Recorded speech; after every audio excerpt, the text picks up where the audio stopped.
дундуур нь маний чи сонсогдож байна уу? Бист нь YouTube дээр гэдгийгсэн чинь нүдүүлсэн шүү дээ.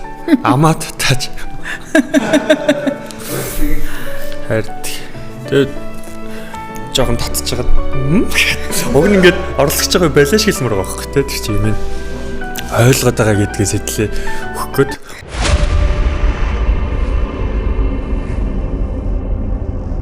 Самцхан өрхмөн сонсогчдоо энэ удаагийн Хөгтөнгөр подкастын энэхүү дугаараараа архитектор за хот төлөвлөгч за мөнгөн чимэг хичээг урьж оролцуулаад байна. За юугаараа сонирхолтой вэ? Архитектор одоо бидний амьдралаас хол чим шиг та бүхэн бодож иж магадгүй гэтэл үгүй юм. Энэ бол бидний орчны жижиг блокуудын хорооллуудын бүх зүйлд бол таатай одоо цаг дээр сэтгэл тайван одоо харааны төвшөнд те дотоод мэдрэхүйн төвшөнд сэтгэл тайван амьдрахад архитектор гэдэг зүйл ямар чухал вэ гэдэг зүйл одоо ойлголтын талаар маш гоё дэлгэрэнгүй яриаг өрнүүлнэ.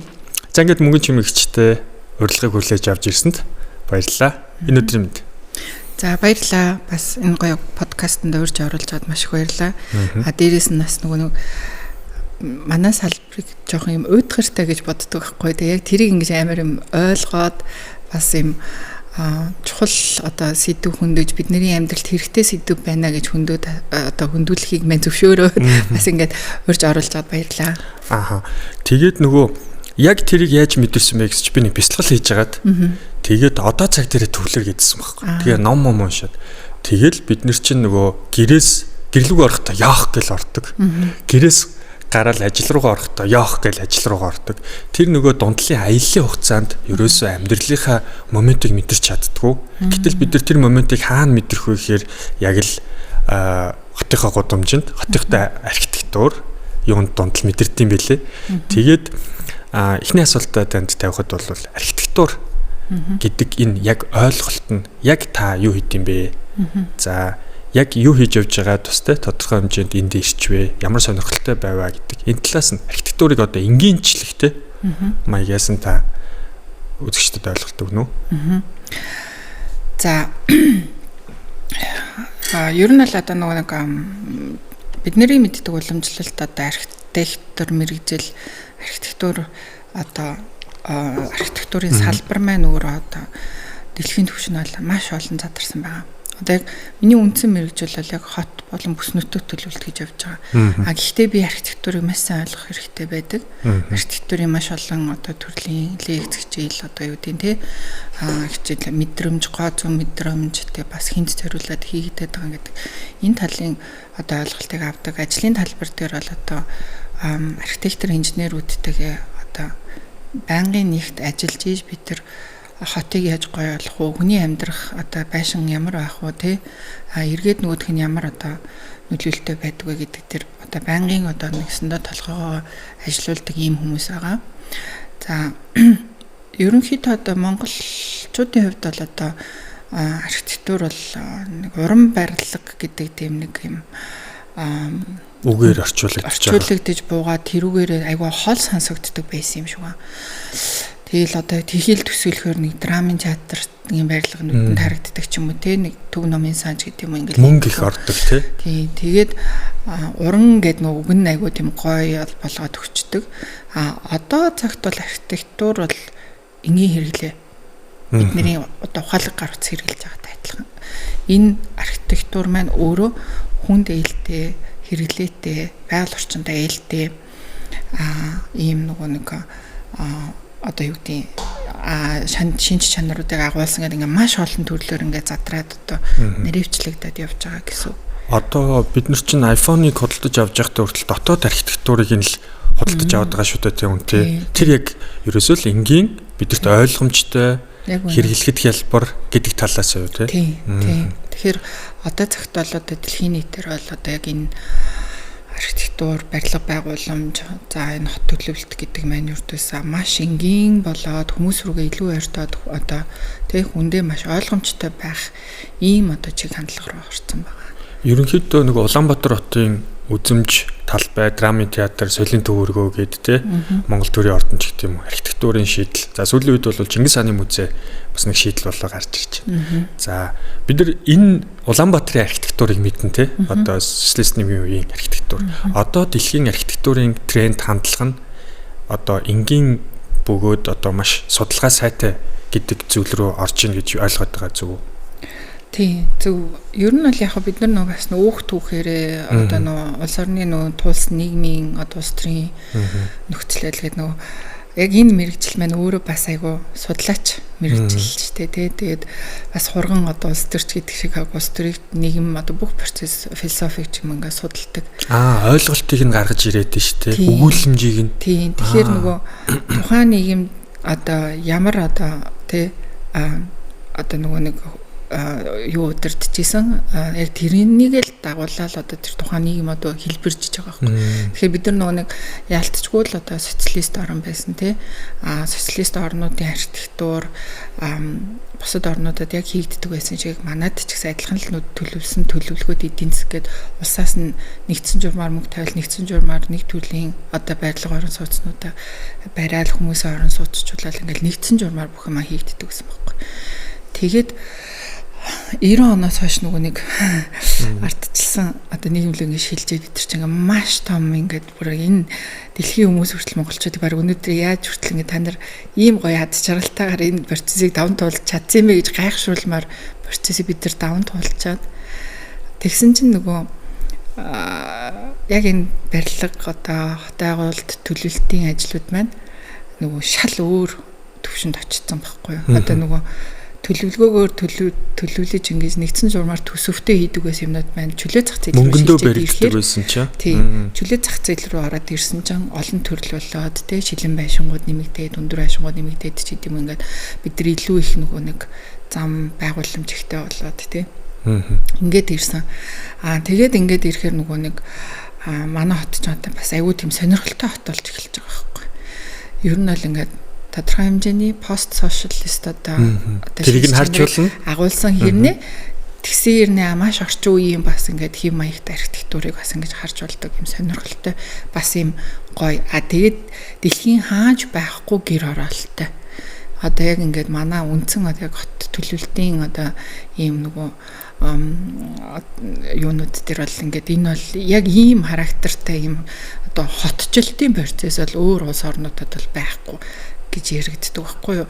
Тэгээд манай нөгөө нэг хүмүүс нөгөө нэг энэ одоо гадны нөгөө нэг ядуу буруу орнуудад одоо хүмүүсийн амьдардгийг нөгөө слам гэж нэрлэдэг штеп. Манайх бол слам биш байхгүй юу. Манай гэр орол бол маш онцлогтой. Слам бол одоо газаргүй хүмүүс ямар нэгэн байдлаар тухайн нөгөө хотод одоо тэр хотын нэг одоо Африк ч юм уу болгож тэнд ингэж те нэг одоо нэг ингэж одоо өдрийг ингэж survive хийж одоо амьдардаг хүмүүс байгаа байхгүй тий. Гэтэл манай гэр хороолол бол өмчийн эзэд байхгүй. Дэлхий дээр газраа ингээд өмчлүүлсэн 0.7 газартай ийм хотынхоо нэг хэсэг болсон ийм одоо хороололтой одоо ийм төлөвлөлттэй ийм бүтэцтэй ийм хот бол байхгүй. Тэрүүгээр манайх маш онцлог. Тэгэнгүүт миний ойлгож байгаа зүг одоо чинь Африкч гэдэг юм уу тэр Исламч гэдэг юм уу ядуу тарчиг хүмүүс бүр хин нэгэн эзний газар дээр түрээсээр амьдардаг. Одоо түрээс ч биш альбан болсон. Informal settlement гэж ярьж байгаа. Slumdog Millionaire гэдэг нэг кино гэж нэг ёо бүр тийм ингээл тэмцэл явагдаал те. Жуулсан дунж мунаал ингээл. Ерөөсөө тэр штэ. Тэгэл тэрий чинь слам гэж байгаа байхгүй. Тэгэхэд бол тэрний хажууд бол манай өмчлсөн газартай, хашаатай, байшинтай. За яг хөө нэг 3-4-0-ийн нөх ухцсан гэдэг шиг. Бас тэр жолонгийнхаа нүхийг хаана ухах хэрэг нь байгаа дээ шүү дээ. Тий. Тэгээд бас ч гэж яг байршлийнхаа хувьд бол айгүй гоё ингэж нуулрахыг юм налуу газар хотоо ингээ харсан маш гоё харуулцтай тийм байршилтай бас хүмүүс байгаа шүү дээ. Яг тэр талаар бол манай яг юм хотын бүтэц бол маш онцлог гэсэн. Сүүлийн үед зүгээр надад бас юу гэж боддог гэхээр одоо дэлхийн нийтээр нэг буцаад жоохон социалист юм архитектур тийм бүрэн балгас малгас болсон юм архитектурын контентууд хийдэг юм нөхдүүд идэг байхгүй юу. Тэргээр бүр ингээд альжуулчлалын бизнес болгоцсон. Тэгэл нөгөө тэр ингээд нөгөө нэг барууны орнууд байхгүй шүү дээ. Капиталист нийгэмтэй орнууд байхгүй.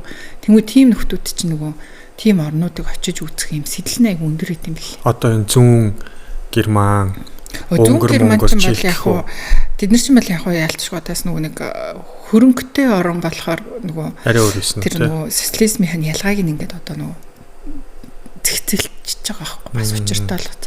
Яг ийм тиймэрхүү байдлаар бол одоо ингээд нөгөө хаяад ингээд нэг хөдөө орон нутглуу явахаар нэг зам зурныг аим бетонын ийм одоо автобусны буудлын модал ч юм уу одоо налах явах замд байдаг ч юм уу те. Тэгэл нэг ийм цаг зогссон юм шиг мэдрэмж өгдөг нэг юм байгууламжууд байдаг байхгүй. Яг ингээд нэг хаягдцсан. Тэгэл манад шиг яг хөдөөгөр ингээд явахаар 21 аймгийн төв болгон ямар нэгэн байдлаар нэг үйлдвэржилттэй маш том юм байгууламжуудтай ч юм байсан. Тэд нар ингээд одоо ингээд балгаас олцсон.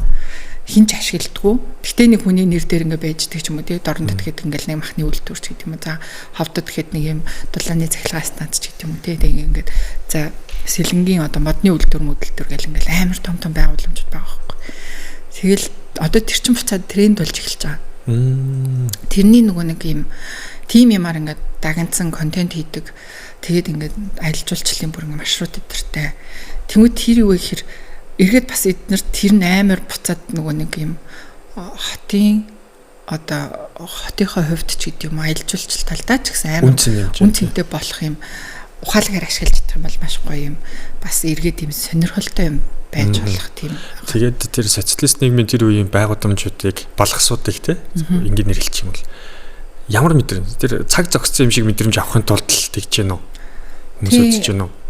Яг нь ер нь бол одоо би бол яг бид нар бол тодорхой хэмжээр бас нэг ингээд нэг социалист нийгмийг одоо мэдрээд үзээд нөгөө талх малханд очирлцсан бас нэг юм нөхдүүд байгаа байхгүй.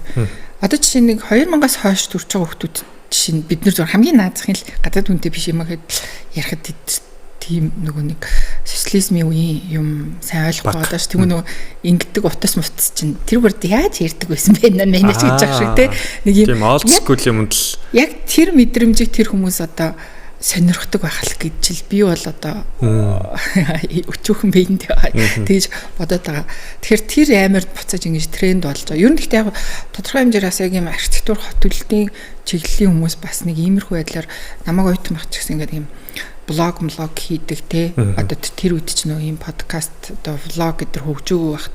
Тэгээ нөгөө айгүй их юм гоёгоод энэ тентхийн юм социалист орнуудын нөгөө юм байгууламжуудын зураг мурагтай юм влогууд айгүй байдаг гэсэн байхгүй.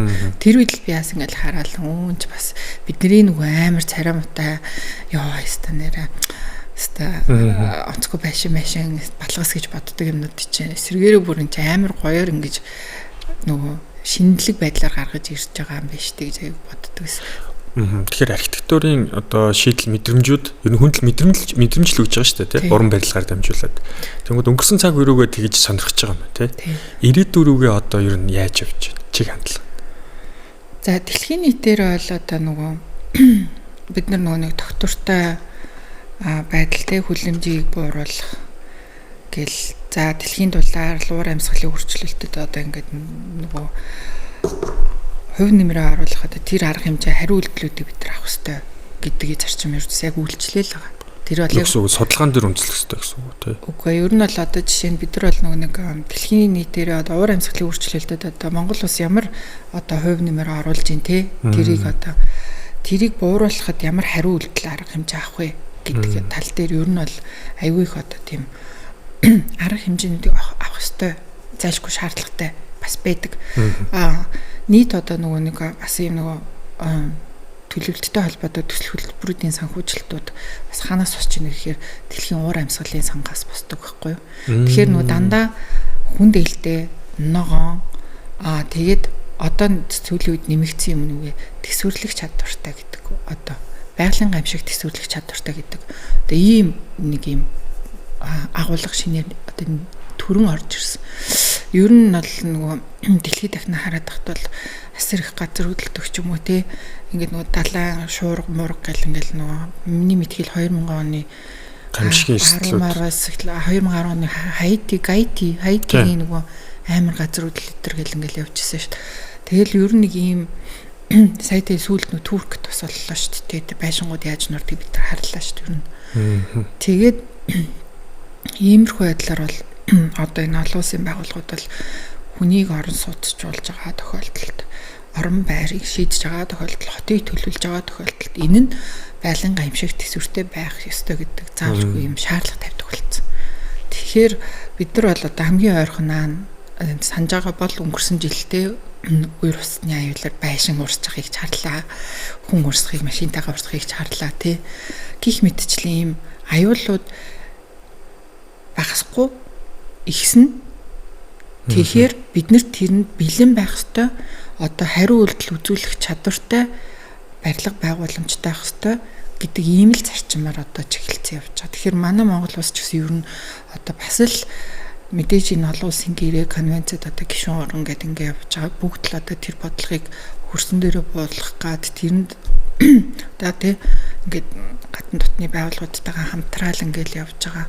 А яг өнөөдрийн байдалтай бодит байдал дээр бол бид нар уламжлалт барилга ерөнхийдөө илүү хамгаалж л явж байгаа. Яг энэ технологи суурилсан одоо шингээсэн тий ноу хавд оруулсан тэгээ энэ байгалийн хамшиг төсвөртэй байх тал дээр ялангуяа одоо нөгөө гэр хорооллын иргэдэд эсвэл одоо нөгөө орлогын түвшин нь бага айл өрхүүдэд хэрхэн хүч итгэж одоо нөгөө төсвөрлөх чадвартай байх вэ гэдэг дээр нь зайлшгүй нөгөө нэг нөгөө илүү сургалтууд орж мэдлэгжүүлэх юм ажлууд зайлшгүй хийгдэх дараагийн ажлууд бид нар зөндөө байгаа гэсэн үг ер нь бол. За тэгэнгүүт архитектур хүн ер нь одоо өдөр тутамдаа хийдэг ажлууд тий. Тэр нь ингээд тодорхой бас үзэгчд сонсогчд маань ойлгомжтой болох хэрэгтэй байна л да. Окей. Юун дээр тулгуурлаж хийдэг вэ гэдгийг нь бол ойлгочлоо тий. Одоо тэгээ юу хийдэг вэ та бүхэн маань? За янз байгаа л да. Одоо ер нь л яг манай Монгол бүр тийм төгс төгөлдөр хувилбараараа бас яг хөгжөг байгаа. Одоо жишээ нь манайд бол дийлэнх нь яг нөө зах зээлийнхаа мэдээж хүн лимж амьдрах гал явж байгаа шүү дээ. Ихэнх архитекторууд бол зур төсөл боловсруулж байна те. За зарим нэг нь одоо бодлогын баримт бичиг дээр сууж байна. Зарим нэг нь бол одоо зөвшөөрөл дээр сууж байна. Зарим нэг нь одоо нөгөө стандарт хангуулах тал дээр ажиллаж байна. За улсын комисс хүлээж авах аюулгүй байдал дээр ажиллаж байна гэдэг юм уу те. Ингээ дотроо янз байгаа. Дэлхийн нийт маань яаж вэ гэхээр одоо жишээ нь маш хөнгөнөр ярих юм бол одоо жишээ нь шүүмжлэгч архитекторч гэдэг юм уу те. Эсвэл одоо зөв шүүмжилдэг гэсэн үг шүү дээ. Энэ царимтай байшин гэж шүүмжлэхгүй. Энэ барилгын одоо яг засаж шүүмжилдэг. Хийцэн юм байна, ийм байна. Шүүмжлээд одоо нийтлдэг буюу одоо сэтгүүлч архитекторч гэдэг юм уу те. Сэтгүүлч хот төлөвлөгч гэдэг юм. Нийтлдэг жишээ нь хүмүүс бол одоо дэлхийд даяар бол айгүй хөгжсөн байдаг те. Архитектурын сэтгүүл гэж таад бол ер нь л мэдж байгаа. За гадны контентууд бол одоо жишээ нь YouTube дээр хамгийн алдартай AD буюу одоо одуудын гэрийг ингээл харуулдаг те юм контент дээр байдаг. За миний мэдхийн нөгөө бас нөгөө Netflix дээр явж ирсэн олон цуврал дэлхийн хамгийн нөгөө extraordinary архитектур илүү хаус ч илүү нэг тийм контент хийдэг. The world most extraordinary homes ч илүү тийм нэртэй. Тэн дээр бол ингээд амар гой ингээл тийм бүтээлүүд танилцуулагдаад энэ дотор ингээд хүн амьдраад те. Тэгээд энэ бол ийм бүтээл ахгүй ийм байхгүй гэх нэг архитектор нийсэтгүүлж хоёр ингээд яваад ингээд нөгөө тэр тухайн төслүүдийн талаар ярьдаг ч гэдэг юм уу те. Тэгэхээр нөгөө нэг одоо жишээ нь манайд бол ийм архитектур одоо сэтгүүл зүүн төвшөнд бол жишээ нь хөгжих асар том орон зай дутагдж байгаа. Энэ бол ингээд биднэрт бас байж болох юм байхгүй. Бид нар тийм зөв шүүмжийг уншихгүй болохоор бид нар нөгөө энэ барилга архитектур, хот байгуулалтын талаар маш бага ойлголттой явж байгаа гэсэн үг. Тэнгүүд одоо хүн болгон архитектурын одоо мэдрэмжтэй байх нь өөрсдийнх нь хотжолт, зөв хөгжил гэдэг зүйлүүдэд маш хэрэгтэй байгаад байна гэсэн шүү дээ тий. Та хоёулаа тэгээ түрүү ярилцж байгаа та нөгөө Японы нэг төслийн талаар ярилцж байсан тий. Альва нэгэн гоё хот орон сууц блокууд бий болохын тулд заавал наан нь хүмүүс нь оюун санаа нь зөв ойлголттой зэгцэгдсэн байсан тохиолдолд тэр нэгтэй тэр өсөөгөө дараагаар нь тэр төслөд нь бол явцдаг гэж ярьжсэн тий. Мөнгө бол асуудал биш гэж ярьжсэн тий. Тий. Яг энэ нөгөө нэг яг нөгөө одоо нөгөө нэг юм бид нар нөгөө энэ чинь амар юм олон юмны хамтын ажиллагаан дээрээс одоо бидний амьдрал ингээд босч байгаа өдөр тутмын амьдралд бид нар шууд нөлөөлж байгаа. Хотчлт уу. Тий. Тэгээ одоо энэ чинь ингээд маш асар олон одоо оролцогч талууд буюу мэрэгжлийнхэн за одоо нөгөө шийдвэр гаргагч нар тий. За тэгээд одоо ингээд энэ хүмүүс ч бүгдөө ингээд ямар нэгэн байдлаар ингээд нэг шийдэл боловсруулад одоо ингээд танилцуулаад за энийг ингээд төсөл хөтөлбөр болгоод ингээд бас орноо ингээд хөгжүүлье явуулъя гэд ингээд явахад хамгийн чухал нь иргэдэн ойлгосон байх хэрэгтэй. Амьдрах хүмүүс нь шүү дээ тий. Хамгийн чухал юм нь ердөөсөө одоо манад бол яг тийм бүрэн утгаар хөгжөөг. Энэ болохоор нөгөө нэг юу юм бэ лээ шалтгаан нь болохоор манай нөгөө нийгмийн туулж байгаа процесс нь өөрөө жоохон нөгөө хоцрогдолтой гэдэг юм уу биднэрт тэр үе нь ирээгүй баггүй юу. Тэгтээ нөгөө тэрийг ингээ хэлж хүн болго мэдээд байгаа ингээд надад миний энэ одоо бидний төрний гараал нэг төвжрээд ч юм уу нэг явахад нэг зам мам жоохон ингээл онцгүй байгаа л те нэг юм партатай байх нөлөөлөх тийм жижиг асуудал байгаа байхгүй. Тэгээд яаж ийм нэг гэхээр бид нарт нөгөө одоо бидний манай салбар ингээд 20 жил одоо ингээд нөгөө нэг иргэдтэй ингээд ажилласан ийм туршлагатай хүн ингээд тайлбарлаж байгаа байхгүй. Ингээд иргэдийг яавал ингээд итгэвчүүлээд ийм хотой холт үйл ажиллагаанд илүү төлхөө оруулд юм бэ. Тэгвэл бид нар ингээ яг илүү ингээд гоё хот маань илүү гоё болох гээд байна гэд ингээд тэгсэн чинь тэр Японы Шинжуку гэдэг юм төсөл одоо тэр нь би бол очиж үзээгүй л дээ. Гэхдээ тэр Шинжуку нь бол их л том гоё хорол морол байдаг юм шиг байгаа юм л да. Тэгээд тэрийг яг хийжсэн үндсэн одоо тэр багийн ахлагч архитектор хүн тэгж хэлсэн байгаа байхгүй. Төсөл хийх, санаа боловсруулах, концепц хийх, дизайн хийхтэй зураг зурах энэ бол хүн хийчний энэ бол асуудалгүй. Энийг бид нар яг бодит байдал дээр биелэлээ олуулахын тулд бид нар иргэдтэйгээ 5 жил ажилласан гэж байгаа байхгүй. Тэгэхээр Япончууд ч юм болохоор амар нарийн төвшөнд ажилладаг хүмүүс байхгүй. Маш детальны ажилладаг. Тэгээ тэр хүмүүс 5 жил зарж байгаа байхгүй. Тэгээд Япон хүний бас дундаж одоо боловсролын төвшин хаанагаа илээ гэдэг. Зүгээр та захын л хүн ингэ бодоход тий. Тэгэхээр нөгөө нэг тэр хүмүүстэй ажиллахад 5 жил болсон процесс гэж байгаа байхгүй. Тэгэхээр иргэн гэдэг хүн энэ өөрийнхөө амьдарч байгаа орчинд одоо өөрийнхоороо тав тухтай өөрийнхоороо одоо юу гэдэг ямар ч саад бэрхшээлгүй агаас биеийн хооронд зорчихыг хүсчил байгаа л биднэрт оролцох ёстой. Бүр ёстой байхгүй. Энэ процесс өөрөө ингээд зүгээр нэг өдөр алган дээр ингээд би болчоогүй те. Манайхаас илүү нийгмийн асуудалтай, арьс өнгөний асуудалтай ийм олон одоо нийгмийг туулаад ингээд нөгөө нэг энийг хийхин тулд ийм процессуд идэм а гэдэг ингээд юмыг тайлбарлалцсан ийм юмнууд энэ дээр үндэслээд энэ бол альва нэг төсөл хөтөлбөр заавалчгүй иргэдтэйгээ ажиллах ёстой байдгийн шүү гэдгийг ингээд нотлоод гараад ирсэн ба. Иргэд л ойлгочих юм бол тухайн хот гоё болно, тухайн төсөл амжилттай болно. Таас өмнө нөгөө Германы жишээнд ярьжсэн шүү дээ. Тэрийг нэмж болцвол. Германууд чинь яалаа нөгөө оюутнууд нь, сэхэтнүүд нь хуучин хороолт ороод гоё болгоод ирсэн гэжсэн тий.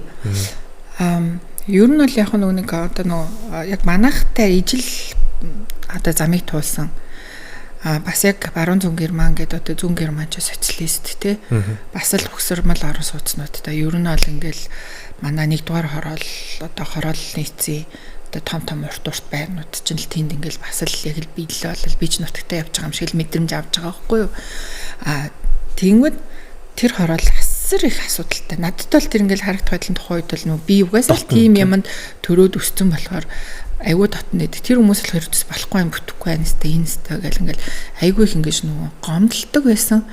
Тэгээ яа болдгүй юм бэ бүтдгүй юм бэ гэдэг ингэсэн чинь нөгөө ийм амар урт одоо орцтой урт байрч гэдэг юм уу ийм том одоо ийм угсармал байшингууд чинь хүмүүс хоорондын харилцаа ингээ холдуулчт юм байна. Тэгээ нэгд ингээ нөгөө нэг давхарт нэг орцондоо асар олон айлтай байгаа ийм юг одоо орцтой ийм хоорондоо биенийгээ мэдтгүү. Миний хажуу талд ямар ч хүн байгаа юм бэлээ гэдэг ингээд нөх хүнд айгу тийм төгшөөртэй мэдрэмжийг төрүүлдэг тий. Тэгээд нөх социализм одоо хоёр Герман нийлээд за зүүн Герман одоо мэдээж үүдэн татах зайлшгүй шаардлага үүсэж байгаа. Тэгэхгүй бол тэр чинь нэг нийгэмдэр нэг хэсэг нь хоцрогдоод нэг хэсэг нь ингээд төрүүлээд яваад иж болохгүй. Энэ хоёрыг яаж ингэж жигд явуулах вэ гэдэг бодлого боловсруулад баруун Германы бүтээн байгуулах төсөл, зүүн Германы бүтээн байгуулах төсөл гэдэг ингээд хоёр том хөтөлбөр хэрэгжүүлсэн байна. Айгүй олон жилийн одоо хугацаанд. Тэгээд тэр хоорондор тэр одоо урт одоо нөгөө олон орцтой өгсөрмөл байшингуудыг бүгднийг шинжилээ, засаад, дулаалтглыг бууруулад орчин үеийн төвшөнд аваачаад гаднах одоо нөгөө нэг нийгмийн дэд бүтц буюу сургууль, цэцэрлэг одоо ногоон байгууламж тэр бүгднийг шинжилж байгаа байхгүй. Бүр ингээд жинхэнэ утгаараа шинжилж байгаа. Манайд болохоор тийх боломж бол одоохондоо арайж байхгүй тэр төвшөнд бас ачих. Орой болго бид нэр арай гэж нэг өгсөрмөл уран сууцнуудын дулаалга гэдэг нэг ингээд нэг ирэмэрэн янз бүрийн өнгөтэйгээр хийж чинь тий. Тэд нар бол ингээд бүхэл бүтэн хорооллоор ингээд шив шинтүр төрхийг авчирч байгаа байхгүй. За тэгээ сайжраг. Яг ингээд нөгөө байгууламж нь амар гоё болцоод идэг хүмүүс нь орохгүй байхгүй. Тэгээ яасан бэ гэсэн чи ердөөсөө л тэр нөгөө хот гэдэг чинь хүний бөөгнөрөл хүн хоорондоо таарлддаг, уулздаг, учирдаг байтал нөгөө тэр архитектурч ердөөс ингээд бүгднийг салгаад байгаа байхгүй. Тэгээд нөгөө хамгийн одоо нөгөө хямдхан одоо нөгөө түрээстэй эсвэл хүн ордгоо ингээд ийм л хорооллоо болчиход байгаа байхгүй. Тэгээ баруун тач тэр зүүндээч тэр бас яг тийм процесс болсон. Баруундаа ингээд бас ингээд нөгөө арай нөгөө засвар хийж одоо нөгөө бүтээн байгуулалтын ажлууд шинжлэх тэр процесс явагдаг байгаа хотхон хорооллуудтай.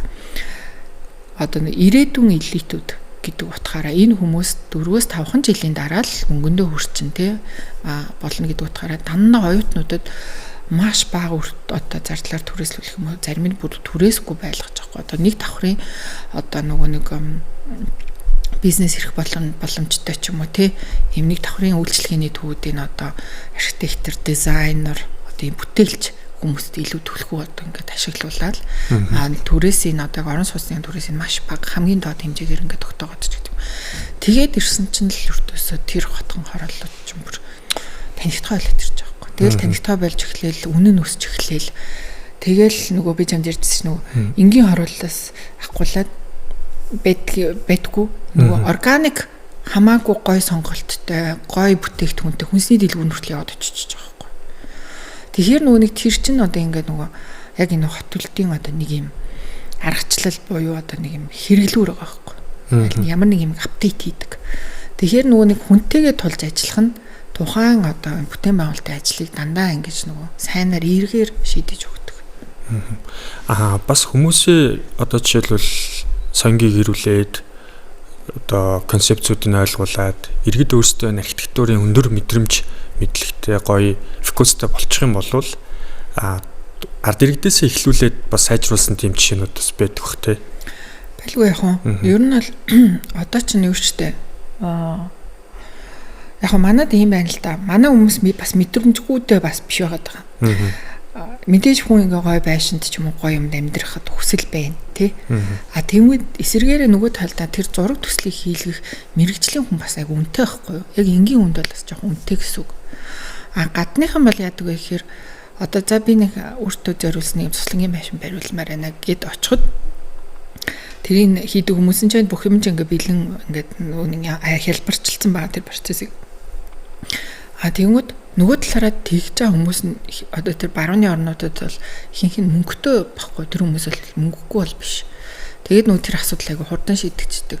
Манайд болохоор одоо за яг ингээд одоо юу гэдэг за би өөрийнхөө одоо хүсэж байгаагаар нэг ингээд байшин барья гэд яг хувь хүн ингээд нэг архитекторт хандаад зураг гаргуулъя гэх юм бол ингээд юу н өртөг өндөртэй тусдаг байхгүй. Тэгээд тэр болгоныг бас хүн болгон хийлгэж чадахгүй. Тэгэл хүн за ингэж зөвхөн зураг төсөл хийлгэж яхаар гээд сонголт нь өөрчлөгддөг ч юм уу тий. Эсвэл за ингэж яхаар гээд өөртөө ямар нэгэн байдлаар нөгөө хар ухаанаараа барьцдаг. Тэгээ хар ухаанаа барьсан барилга маань бол одоо ингэж одоо гараал бит байгаа шүү дээ. Юу нь бол тий ялангуяа ингээл одоо өндөр биш л бол нам давхрын оронцууд буюу гэр оролтол бид нар өөрсдөө байрлах юм байхгүй.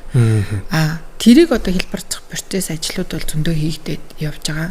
Яг бүрэн утгаараа гоё хөгжөөд ирвэл тэр боломж нь одоо угаасаа утгагүй орох ирсэн. Тэгэхээр ер нь бол одоо би нэг хашаа байшин амьдардаг бол яг одоо мэржлийн хүн дээр очих юм бол тэр нэрээ баг хүртөгтэйгээр би тэр зураг төслөө хийлгээд авч болдог ч юм уу тий. Эсвэл бэлэн ингээ байдаг зураг төслийг би энэ нөгөө хэмжээ дамжаан ч юм уу одоо юу гэдэг загвар дизайн надад таалагддаг байвал за би энийг шууд аваад хийлгүүл яач гэдэг юм уу. Иймэрхүү юм нөгөө нэг хэлбэрчилсэн арга руу орох одоо нөхцлүүдтэй бол явчлаа болжлаа л та. Одоо энэ техник технологи хэмэл оюун ухааны хөгжлөөс өндөр болчлоо тий. Архитектурын янз бүрийн санаануудыг хэмэл оюун ухаанжуулж ер нь ажиллаж байгаа юу? Одоо тэр төвшөнд бол арай очог байгаа хаа. Ер нь бол тий. Одоо зургийг бол хүмүүст хамаагүй өгöd байгаа шүү дээ тий. Архитектурын шийдлийг бол зургийг бол хамаагүй өгөхгүй юм байна тий. Яг тэр чинь бас суур судалгаа. Оюуны тий яг нөгөө нэг оюуны бүтээл гэд тэгтээ яаж ч утсан нөгөө угаасаа хүний ингээ бодож сэтгэж хийсэн юм чи ингээд шал өөр л төвшөнд л байна л та. Тэгээд нөгөө тэгээ дээрэс нь нөгөө одоо чи ингээд нэг байшин байруул яаж гэдэг юм уу тий. Одоо яг гэрээ гоё болгол яг гэхэд чи ингэж нэг хүслээ хэлж байгаа шүү дээ. Хүслийн жагсаалтаа гаргаж өгнө. Тэгвэл тэр хүн чинь бүх ингээд юм чинь бодож байгаа байхгүй. Тэ? За энэ хүн одоо нойлд ороод тийм ингэн за баг тонгоогоод гараад тэгвэл нормс нартууд нь байгаа ч гэсэн за энэ ингээд нэг гараад ингээд баруун эргээд нэг ингэчгээ дэвтэйхэн тэгчгээ дэвтэйхэн ч гэдэг юм уу тий. Тухайн орон зайч ингээд чиний өмнөөс ингээд бодоод сэтгээд зураад ингэн гэдэг чинь бас хүний хийх ажил наалж байгаа юм тий. Ялцчгүй customized буюу яг зориулж хийж байгаа байхгүй. Тийм. Тэгэхээр тэгээд л нөө тэр болгон деталлууд нэрийг бас яг тэр төвшөд би бас AI дээр болыг хэлж мэдэхгүй л энэ тийм. Миний бодлоор яаж ч утсан хүн дээр хэл гэж бодож байгаа шүү дээ. За одоо таны орчуулсан байгаа Soft City гэд номоо хоёлаа харуулж тий. За зөөлөн хот монголоор.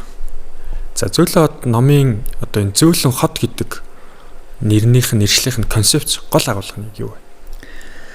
Тийм зөөлөн хот гэхээр хүм болгон айгүй гайхаал номын баяр маяртай би чинь цагнуулаад хатуу хот чи юунда зөөлөн хот мат гэдэг байгаа гэж материал хатуул үүдэн штэ цемент хатуу штэ тэгэхээр нөгөө хүмүүсийн бүр тийм амар нөгөө зовтлон амьдрацсан байгаа байхгүй. Тэгээ ер нь бол энэ зөөлөн хот гэдэг энэ soft city гэдэг номыг нэрлээд яг энэ дотор ингээд задлаад бичиж байгаа Дэвид Симэн өөрөө анхдагч буюу яг энэ хүн төвтэй хот төлөвлөлтөөр угаасаа нэлээд мэрэгсэн туршлагатай хүн байгаа байхгүй юу? Хүн төвтэй хот төлөвлөлт. Тийм хүн рүүгээ чиглэсэн хүнээ боддог те илүү нөгөө хүн хоорондын харилцаа байж иж одоо энэ хот чинь зөв одоо механизмд орох юмтай гэдэг энийг ингээ айгүй олон юмар ингэж нотлоод дүрслээд судалгаан дээр үндэслээд гаргасан. Тэгээ яг одоо жишээ нь би бас нөгөө хүн хоорондын харилцаа нь явагдахгүй хот байгаад байна гэдэг ойлголт авчлаа л та. Бэн гэлгүй яах вэ? За тэгээ тэрийг нь одоо ойлгочих юм бол дараа нь хүн төвтэй хот гэдгийг нь шууд ойлгох юм болов уу гэж тэгээд би танаас асууж байгаа шүү. Ааха. Тэгээ яах вэ? Нөгөө түрүүн бид нар социализмын архитектур гэдээ ярьсан шүү. Тэрнтэйг холбогдох. Тэрэн шиг нөгөө нэг одоо Бразилийн хот гэдэг тий.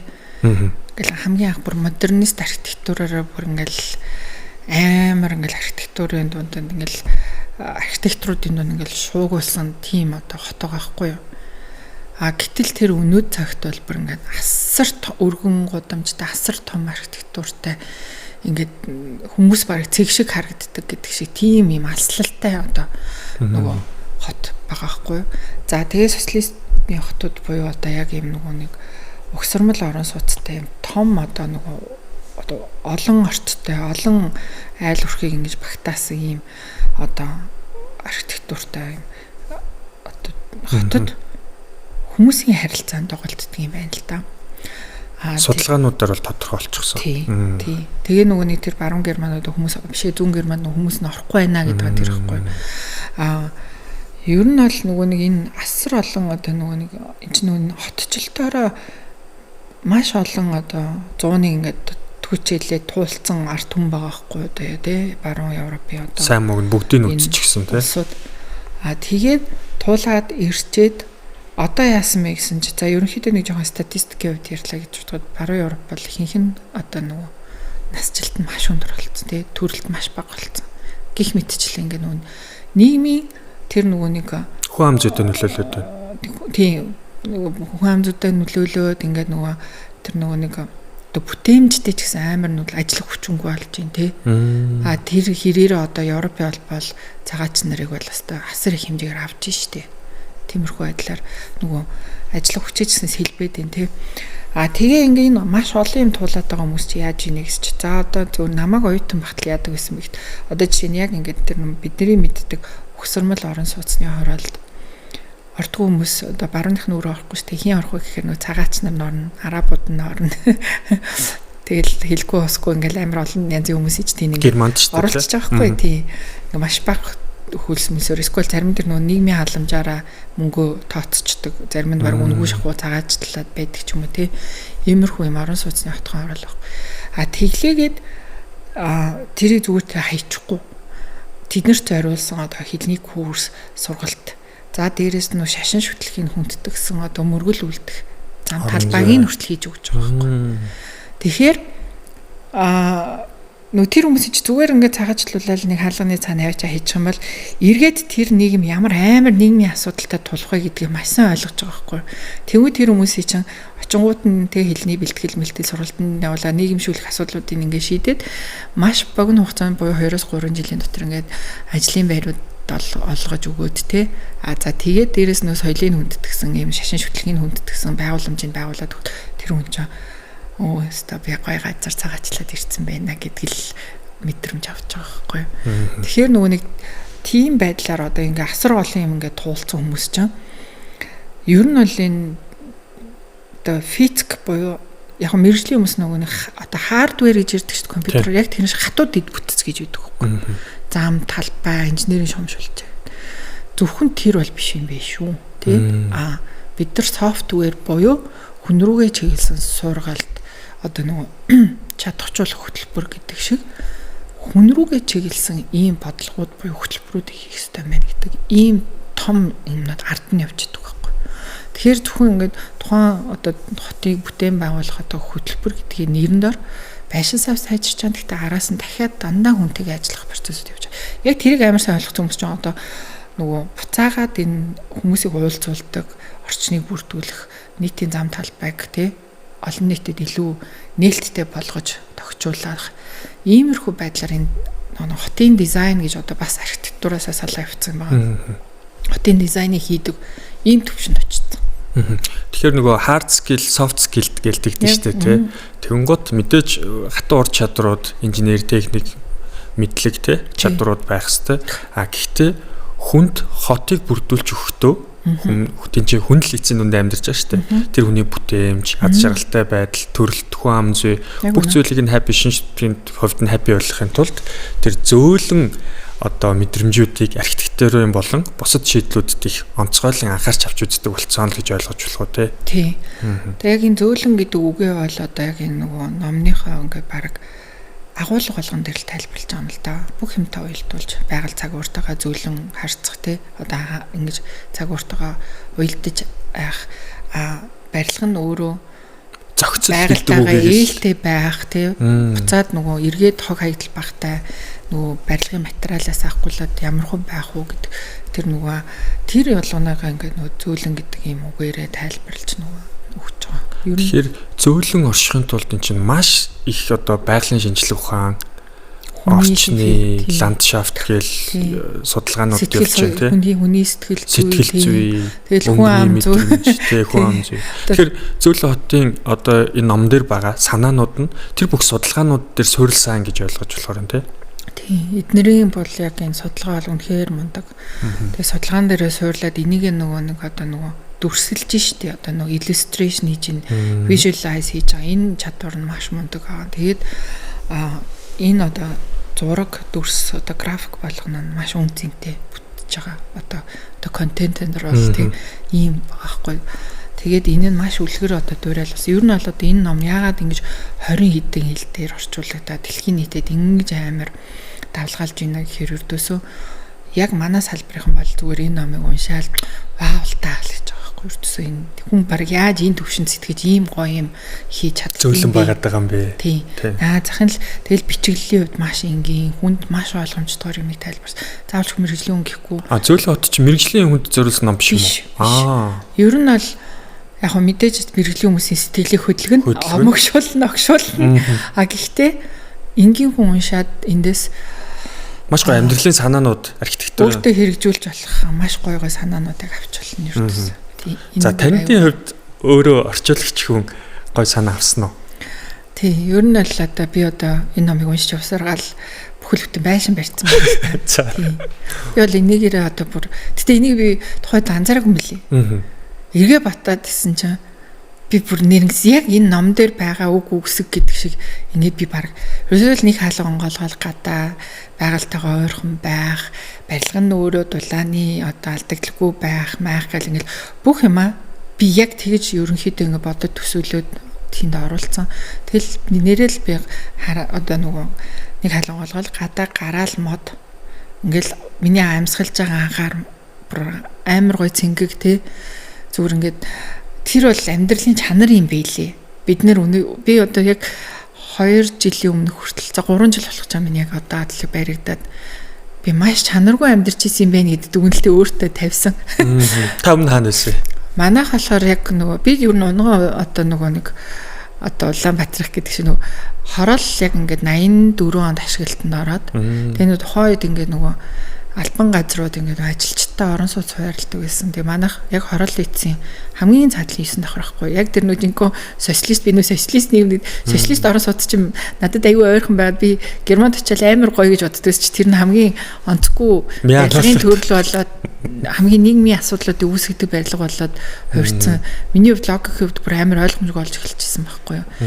Тийм тэгээд ер нь бол яг ингээд нөгөө Бохсормол орон сууцнд өссөн. Уул нь яг тухайд тэр чинь нөгөө ажилчдаар ингээд өгдөгөөс болохоор орчсныхныхоо бүгднийг мэддэг те. Хин хэний өгдөг нэг бүгд их ээж аваа нэг дор ажилдаг ч юм ингээд.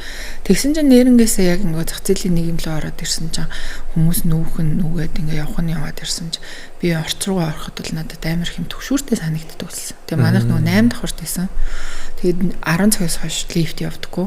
Тэгэл лифт явсан ч хүнтэй хамт суухаас айдаг. Тэгэл ер нь тэгэл нэг тийм амар хэцүү юм сонсогддог байсан. Ер нь яг тийм Бохсормол орон сууцнд амьдартай би айгүй тийм төвшүүртэй амьдардаг гэсэн. Тэгэл арайг тэг дандаа харанхуу. Тэг эргэл нэг юм бункер шиг юм шиг те. Хог айдаг хэсэг юм шиг дандаа харанхуу, гэрлэггүй. Тэгээд ямар нэгэн байдлаар согтуу хүн орцонд ингээл нэг унтчихдаг те. Иймэрхүү байдлаар. Тэгэл яг ингээ бага насаа бодохоор амар ад жаргалтай байсан байхгүй. Бүгднгийн таньдаг, гарч ордог. Гараал өстө нэрээ сургууль руугаа 5 минут тэг баг 7:50 хүртэл унтж байгаа л 5 минут төвцөн өмсөл 5 минут гэл хичээлд очичдаг тийм лсэн шүү дээ. Тэгэл яг ингээд бодохоор нөгөө нэг тэр одоо нөгөө эрдийн одоо тэр чинь ингээд нөгөө нэг ажиллаараа нэг юм community болцсон байсан байгаа байхгүй. Тэгэхээр тэнд хинч янз бүрийн ийм үйлдэл гарахгүй нь ойлгомжтой. Тэгээ тэр нь байхгүй болчих. Тэгээд тэр одоо зах зээлийн нийгэмлөө шилжээд тэр ингээ янз бүрийн тэндээс бүрэлдэж байгаа хүмүүс ингээ нэг юм орцонд амьдрахаар тэр хүмүүсийг ингээ нэгтгэдэг ямар ч тийм үн цэн ч юм уу ийм нэг юм байхгүй л байна л та. Нийгэмний төлөө ч юм уу тэр тухайн орчноо сайжруулъя, гоё болгоё гэл юм ш. Тэгэл нэг юм сүүхийн дарга нэг ял авцсан хүн шиг ингээл явдаг ч юм уу. Эсвэл зарим сүүхэн амар ашигтай ажилладаг ч юм уу. Тэр нэг юм ямар нэг байдлаар ийм ороо босгоо байдлыг хүмүүс ингэж айгу өөртөндөө даваа байдал бий болгож ашигладаг ч юм уу те. Тэгээ юм нөгөө нийтийн нөгөө нэг хамтран амьдрах нөгөө хөршилж амьдрах юмаа бид нар мартцсан юм билээ. Дээр үед бол давсаалахгүй дүүсэн. Тэг бүр арга харахад манай хүүхдийг харж байгаараа те. Үгүй шүү дээ. Айл түүхтэй үлддэг. Би бол аягүй их жоохон бахта ингээ айл тэр 8-9 давхрынхаа айлуудаар үлддэг байснаа би аягүй сайн мэдээддэг байхгүй сандаг байхгүй.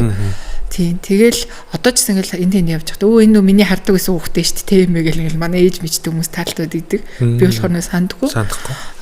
Тийм л сайхан хүмүүс байсан байхгүй. Гэвч тэр чинь нөө одоо орчин үеийнхаар болохоор нөө тухайн community үүсээд аягүй сайхан амьдарч исэн л процесс байгаа байхгүй. Хамтдаа нөгөө цэвэрлэгээ хийн. Тийм. Тийм үгүй тэр үеийн хулгайн гэдэг эдгүүд нь ч амар соёлтой байсан. Тэгээ манай ээж нөгөө одоо нөгөө хорооллын сургуулиудаар нөгөө багшилдаг байсан. Тэгээд нөгөө хулгаанууд гэл ингээл бодвол тухайд ингээл хэдэн залуучууд орцонд ингээл нэг шүүсмэсээ хаяал гитар матар тоглоод ээж идэг байсан юм шиг. Тэгэл манай ээжийн сургаар баг ингээл бүгд пижигнэл алга болол. Тэгэл нөгөө ингээл яхаар шүүлсмэсээ хайчихгоо танаа ээж хүн наад орцыг чинь цэвэрлдэг наатаа арч гээд бүгднийг арчуулж марчулдаг. Тэгээд нөгөө айгүй тийм нөгөө тэр хулиган гэж бидний тухай жоохон имээдэг байсан хүмүүс ч гэсэн айгүй тийм дэг журамтай байсан байгаа байхгүй юу. Тэгээд тэр чин тэд нэр байж хат хүртэл би орцоор ороход айдаггүйсэн байхгүй. Нүгэд л энэ гэж. Тэгээ нөгөө тийм хүмүүс ингээ алга болоод тэгээд ингээд ер нь ингээд энэ янз бүрийн одоо ингээл айлууд тэгээ 2000 оноос хойш одоо хөдөөний аюух айл хүмүүс ирээл те газар аваад тэгэл байранд орол ингээл ирсэн ч төрөл бүрийн хүмүүс ингээ байдаг болоод ирсэн чинь хоорондооч та мэдлдэггүй те та танихгүй хүмүүс ингэж бий болоод тэгэл нэг юм ютал ер нь айгуу тийм тааламжгүй мэдрэмж аваад тэгэл тэнцэнээсээ айл болох нүүх сонирхолтой болоод тэгээ ер нь хотын одоо онлын хувьд бол яг юм бидэг байхгүй нэг бартак одоо хүн бол ямар нэгэн байдлаар гоё газрыгч бартак болгож чадна. Бүр ингээд амар болгоно тий. Тэр нийгмийн одоо нэг бүлэг одоо тий ямар орлоготой байгаас шалтгаалж тэндээс хин яваад хин үлддэг вэ гэхээр боломжтой мөнгөтэй хүмүүс нь л явчихдаг байхгүй. Орлого багтай нийгмийн одоо асуудалтай ч гэдэг юм уу тийм хүмүүс айлч газар үлддэг. Тэгэд үлдэнгүүд тэр газар угаасаа ингээд хог болоод орчин муухай болоод аюултай болоод ингээд тийш ингээд хүмүүс ингээд халдаж чадах болчихдог байхгүй. Тийм байдлаар дэлхийн нийт дээр ч гэсэн тийм процесс байгаа. Ер нь бол ингээд одоо тэр Европт бол ингээд цагаач нарыг оруулж ийн гэл тий. Ингээд туркуудын хороол гэл ингээд янз бүрийн ингээд байдаг. Тэгэл яг ингээд бас нэг амар төгшүүртэй шүү дээ. Яг Америкт бол ингээд харуудын хороол гэл тий. Харуудын хороолж бүр дэлбэрсэн газар байна. Тий, тэгвэл бид нар чинь тий яг л тэр чинь нөгөө нийгмийн хамгийн нөгөө нэг одоо боломжгүй нөхдүүд нь ямар нэгэн байдлаар тэнд үлдчихэж байгаа. Тэгвэл тэндээ хамгийн ухаалаг шийдэл гаргаж байгаа нь германууд байхгүй. Тийм нөхцөл байдалд туулахгүй тулд тэд нар чинь нөгөө одоо нэг боловсролын систем үнгүй байгаа шиг л нөгөө боловсруулахгүй л бол бид нар нийгмийн хог шааруудтай ажиллах болчихно гэдэг тийм л одоо ухаалаг процессор ажиллаж. Тэгэхээр нөгөө хүн рүү чиглэсэн бодлого маань өөр амар чухал байгаа байхгүй. Бид нар одоо тийм болохгүй тулд те бид нар хүнтэйгээ л ажиллах хэрэгтэй болчиход байгаа. Одоо ингээл үлдэл хөрөнгийн зарууд бид нар харагдана л та тий. Тэр чи одоо бид нар л яг ингийн амьдрал шүү дээ. Тэгээл нэг гадаа хүүхдийн тоглоомын талбай нэг хэд хэдэн хэрэгцээтэй тий. Тэгэхээр энэ дээр чинь нөгөө бүх юмдаа ойрхон байх, эргээд хүндээ орчин нь таатай байх. Тэгээ орчин нь таатай болоод ирэнгууд л хэдэн 100 саяар ингээд хэмжигдээд юунууд нь явчихдаг. Гэтэл бид нар өөрсдөө хэн байна? Таны түрүүний яриагаас өөрсдөө хэн байна? Тэднэрд бардагч болгож болно, мотиважинч болгож болно гэдэг л зүйл яваад шүү дээ, тий. Одоо тэр бодлогын чинь зах зээлийн хуулиараа манад бол хувийн хвшил шийдэд байгаа байхгүй. Энд ийм орлого багтай одоо тийм хүмүүсийн амьдруулад орчноо бардаг болохгүй тул тэгээд хамгийн багадаа 2 машины зогсоол ав метр квадратын үнэнд хэдэн саяас эхэлнэ гэд манай хотгонд тийм амар лаг Кембрижийн хөтөлбөртэй ийм сургалттай ийм сургууль байгаа шүүгээд нөгөө улсаасаа төрүүлээд нөгөө хувийн хвшилч айлуужээ тэнд ингээ миний бодлого тодорхойлоод яваад байгаа байхгүй. Тэгэнгүүт яадаг вэ гэхээр одоо чи бидний нөгөө мэдээд байгаа яад чинь цаанаасаа л нэг гоё хотхнууд үүсээл те бүгд нэг жигэд орлоготой төвшөнтэй гоё машин унаал хүүхдүүд нь гадаа аюулгүй тоглоол иймэрхүү. Тэгээ яг онлоор олж чинь нэг gated communities гэдэг Америкт аюул их нөгөө нэг гарч исэн процесс ихгүй юу? Яг нөгөө Америкууд чинь хаус хорооллууд аюул их барайл хотын төвөөсөө хотын төвөө нөгөө харууд нь цуглаад цагаанууд нь ингээл хотоосоо дайждаг шүү дээ. Ер нь одоо Францууд ч гэсэн тиймэрхүү. Тэнгүүд яг тийм л юм манад зүгээр ингэ чимээгүй яваад байгаа байхгүй. Тэгээ яг тэгэл харуул хамгаалттай орчин тий. Тэр чинь нөгөө цэвэр gated community тэгээ нөгөө яг тэр нөгөө нийгмийн одоо яг хот төлтийн нөгөө нийгмийн одоо нөгөө талаас бол тэднийг бол амар анализ хийдэг байхгүй. Би чи яг үлдлэгтэр тий нэр Макс Гайл ингээл анх ажлын байран дээр гарч ихтэй 10 жил явчихсан. Тэгэхэд амар хаусуудаар явж ихт би бүр ингээд тий анх тэгээд нөгөө Будда Виста, Белла Виста тэгээд нэг тэр зайсангийн тэр хайв тэгээ бүх хаусуудаар л орж нөгөө барь яадаг мадаг гэл юм судлал явчихсан л та тий архитектур нь гоё энэ гоё гэл тэгээ өөрөөсөө яг нөгөө бор зүр хэрэл явж байгаа. Тэгэхэд бол үнэхээр ингээд тарих бүүн болчихсон хүмүүс яаж амьдраад байгаа юм бэ тий. Тэгээ амар гоё тухтай байсан. Тэгээ шал өөр мэдрэмж ажилдаа туртай болчихж байгаа юм чинь. Тим газруудаар яваал, тим хүмүүстэй уулзаал тий. Урсгалсан нэг юм хайрцаглагдаж эхэлж байгаа байхгүй нөгөө яг тийм гоё мэдрэмжийг аваад шууд хинжин. Тэг яг тэр хүмүүс бол яг тэгж одоо амьдраад тэр хүмүүсийн буруу биш л тий. Тэгтээ ингээд бусад хорвог ойлгох ойлоод эхэлчихэж байгаа. Бас нөгөө нэг social segregation гэдэг юм нөгөө бас процесс явагддаг байхгүй.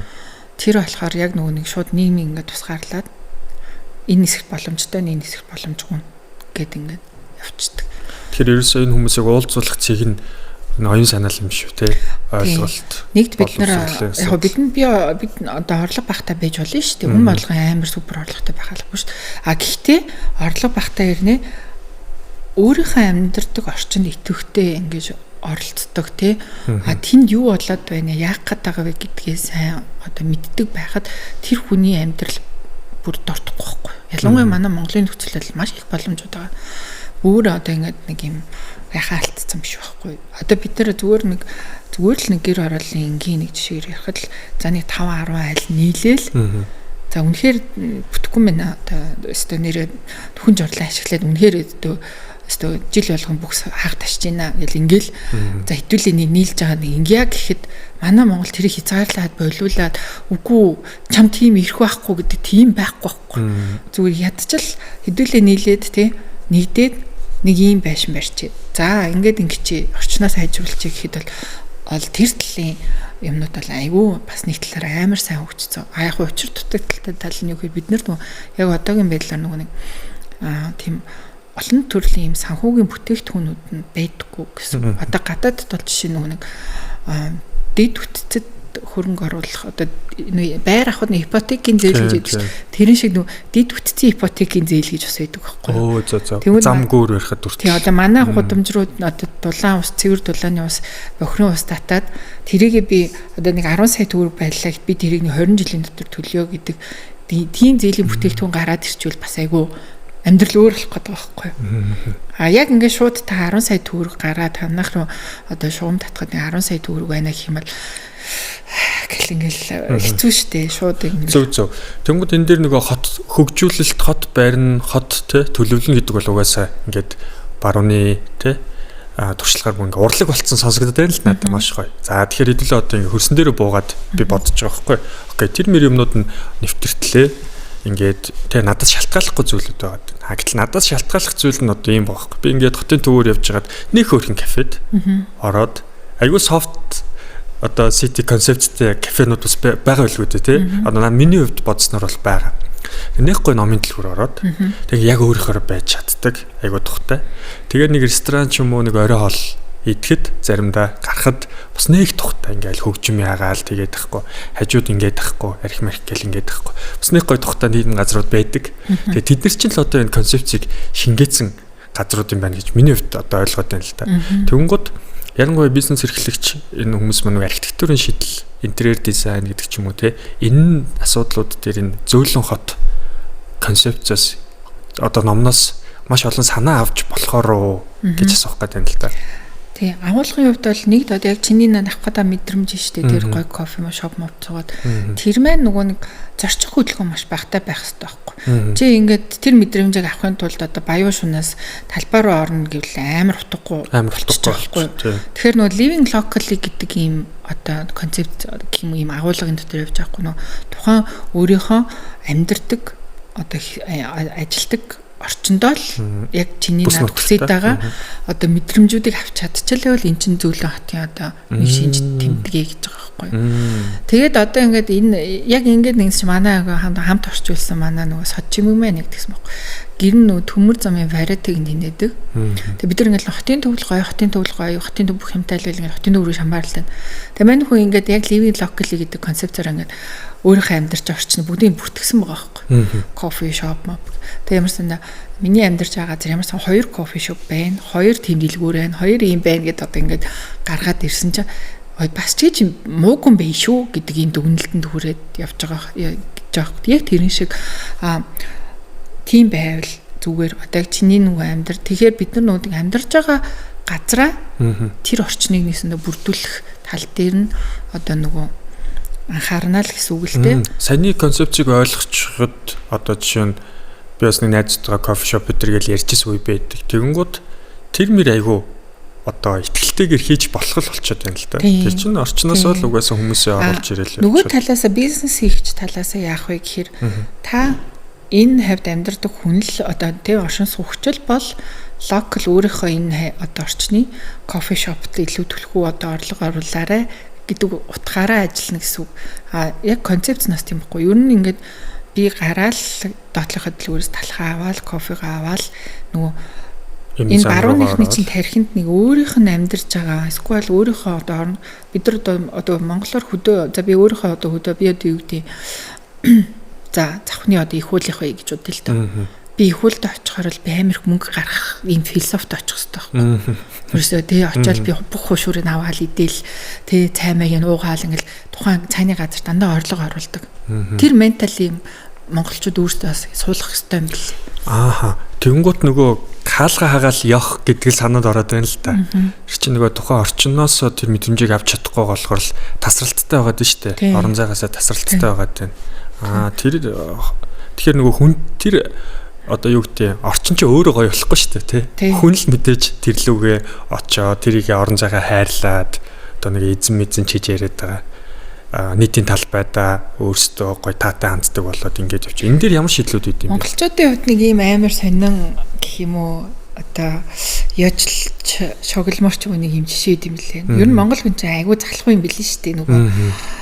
Заавалчгүй нэг ингээд гэрийнхээ үүднээ шууд машиндаа суугаал нэг газар яг гэрийн үүдэнд очиод одоо нэг байгууллагын нэг үүдэнд очиод буух маш өндөр сонирхолтой хүмүүс тий. За одоо яалтчгүй бид нар нөгөө төвчрөл бөглөрл одоо нөгөө зөксөлийн асуудлаас болоод ер нь бол хүсүгөө алхаж сурж ийн л да. Тэгэд нөгөө алхахын давуу тал гэдгийг ердөөсөө жоохон сайн ойлгож эхлэегүй байгаа тах шүү байгаа.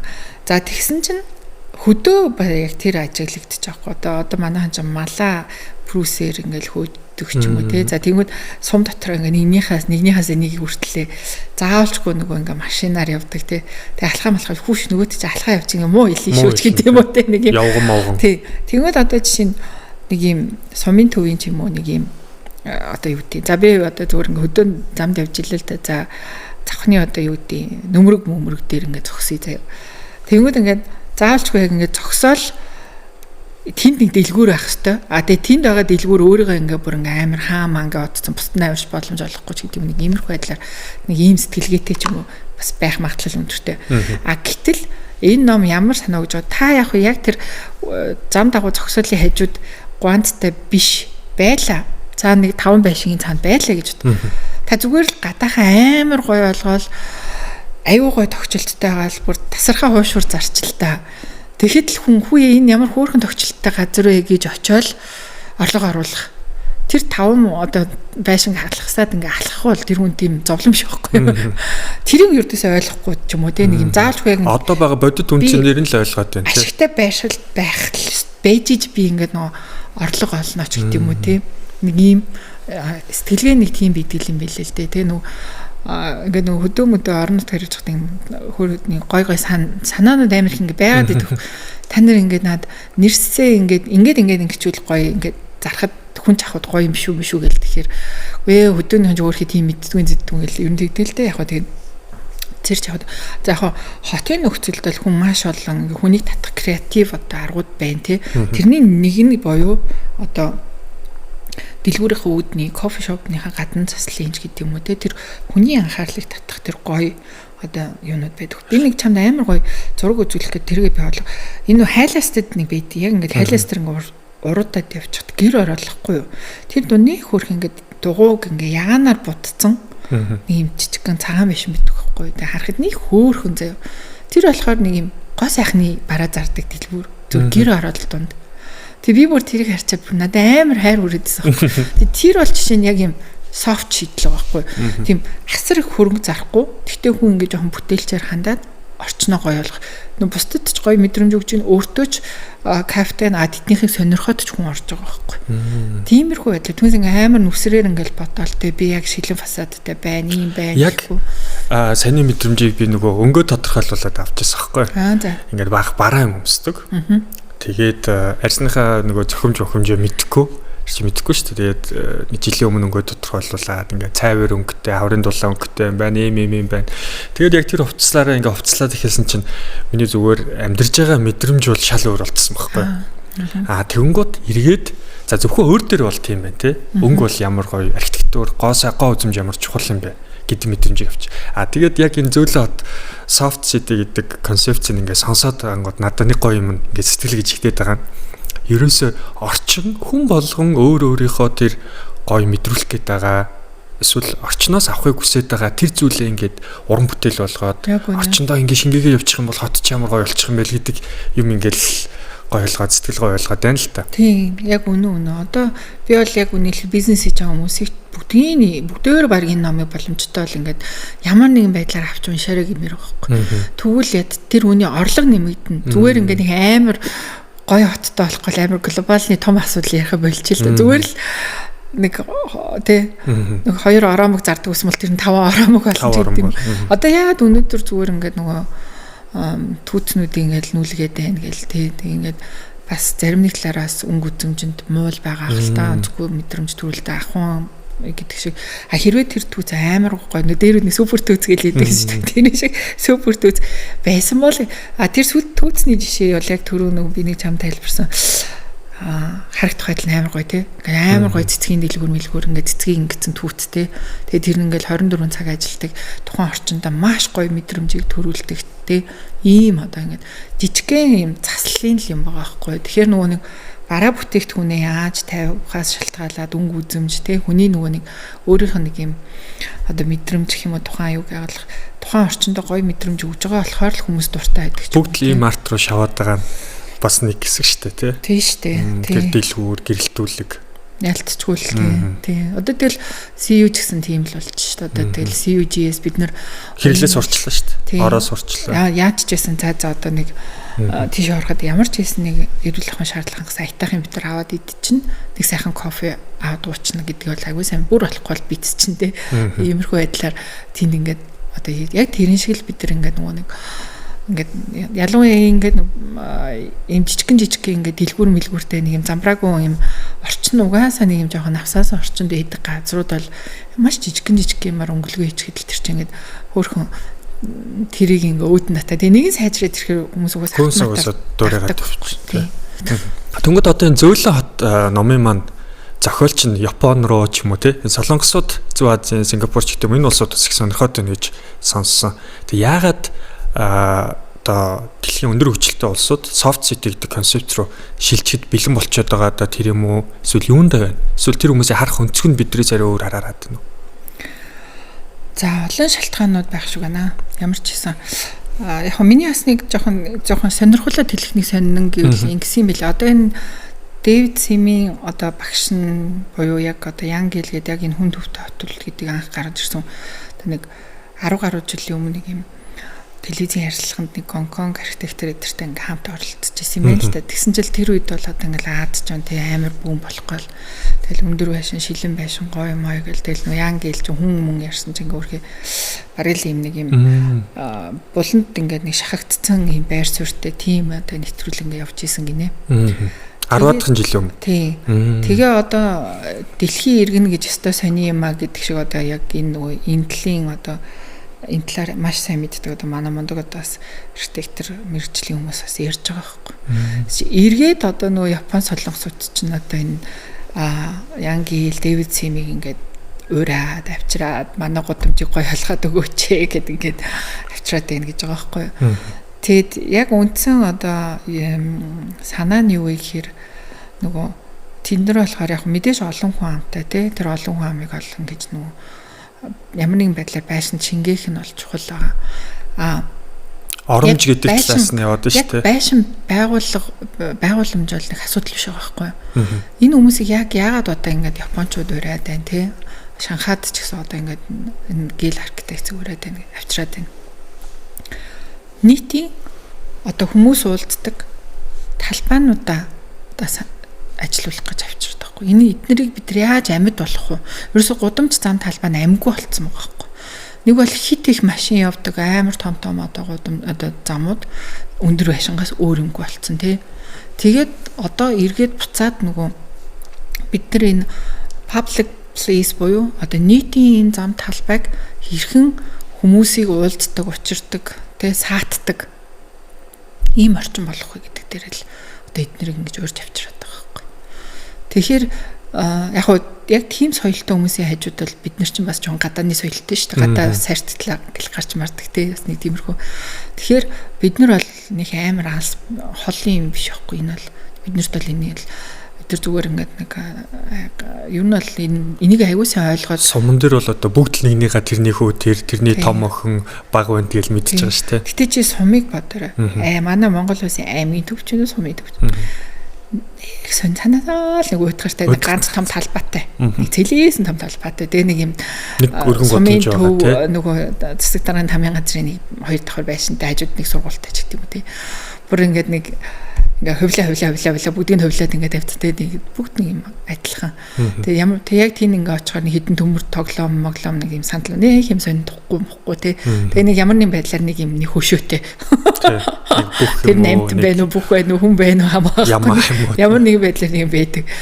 Тэгээд ингээ нэг тийм тэгэл тийм яг ингээ очихоор тийм одоо хүмүүсийг ингээ нэг юм татах юм бийдгүү тий. Тийм тэгэл нэг хашааны орн би биний гараг хэсэд ч юм уу нэг тийм хэрэгцээгээр нь л холбочод байна тий. Тэгэхээр одоо нүг бид нэр эсэргээрээ энэ номыг уншсанараа нөгөө чинь яаж тийм сонио уйтгартай амгүй талбайг бид нар амьд болгоод хүүхдүүд нь гоё тоглодог болох юм бэ? За жишээ нь яах вэ? Шууд одоо жишээ нь бол шүү дээ нэг юм байгаа. Нью-Йоркийн Bryant Park гэдэг ингээл байгаа байхгүй. Яг мэдээж маш том хоттой бид нар одоо тий дэлхийн маш том одоо хоттой дүүрлэх гэж юм л та. Гэхдээ бас ингэсэн бас айгүй бол сонирхолтой бас олон хүчин зүйлтэй. Нью-Йоркот эмэгтэй хотын даргатай болсон байхгүй.